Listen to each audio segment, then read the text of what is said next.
Depuis quelques semaines, les balustrades de cet ancien immeuble de bureaux sont utilisées comme sèche-linge. Dans les couloirs et les allées, les ombres se perdent entre les chambres et les sanitaires. Au total, plus de 600 personnes ont élu domicile dans ce bâtiment, en grande partie des Burundais, comme Guillaume, ici depuis une semaine. Il fait très froid et quand on a rien eu comme manger, c'est encore pire, hein.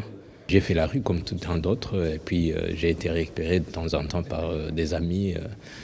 Mais comme je ne peux pas être le fardeau, je vois la vie comme elle est difficile. Selon les estimations, environ 1500 demandeurs d'asile vivent comme Guillaume entre la rue et un squat. Ce bâtiment est donc une bulle d'air. Le problème, c'est qu'il appartient à quelqu'un et que des travaux sont justement en cours pour accueillir des réfugiés ukrainiens. Le propriétaire a donc lancé des démarches judiciaires. Il est soutenu par la région qui allait gérer cet accueil. La région est particulièrement préoccupée par cette situation dès lors que les travaux qu'elle a entrepris ne sont pas terminés. Cette occupation pose de graves problèmes en termes de sécurité publique et de salubrité publique. Les associations et avocats de demandeurs d'asile déplorent cette réaction de la région.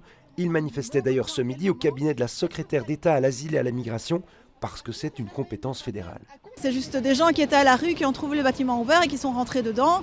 Ok, c'est peut-être pas votre compétence en tant que région d'accueillir les demandeurs d'asile, mais vous êtes quand même une institution publique et vous ne pouvez pas décemment renvoyer à la rue 600 à 700 personnes malades, affaiblies, qui ont faim, qui n'ont pas assez à manger, qui n'ont pas de toit au-dessus de leur tête. En tout cas, les demandeurs d'asile de la rue des Palais n'envisagent pas de quitter le bâtiment. Au contraire, ils y sont chaque jour plus nombreux.